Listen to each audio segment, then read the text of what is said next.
Восточная башня Якутского острога XVII века. Находилась на территории Якутского государственного музея истории и культуры народов Севера имени Ярославского. Являлась одним из замечательных образцов русского деревянного зодчества. Была воздвигнута в 1642 году в составе крепостных сооружений Якутского острога. Первые якутские остроги, построенные в 1632 году Петром Бекетовым и Иваном Галкиным, не сохранились, они подмывались талыми водами каждую весну. И вот на правом берегу реки Лена честь постройки Якутского острога, вот наиболее известного и дольше всего сохранявшегося, принадлежит первому якутскому воеводе Петру Головину.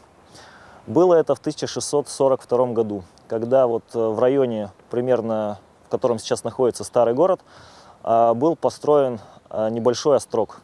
Тын и 8 башен. Постройка таких деревянных крепостей практиковалась казаками, землепроходцами в течение 16-17 веков по всей Сибири. То есть, когда казаки приходили на какие-то вновь открываемые сибирские земли, обязательно строилось укрепление. Либо острожек небольшой, либо, вот как в случае с городом Якутском, крупное оборонительное сооружение, крепость, острог с 2-3 кольцами стен. Значит, было построено довольно мощное укрепление. Все то, что русские плотники в оборонном своем зодчестве накапливали в течение столетий, воплотилось вот в Якутской крепости. Вот эти башни даже сейчас поражают воображение высотой.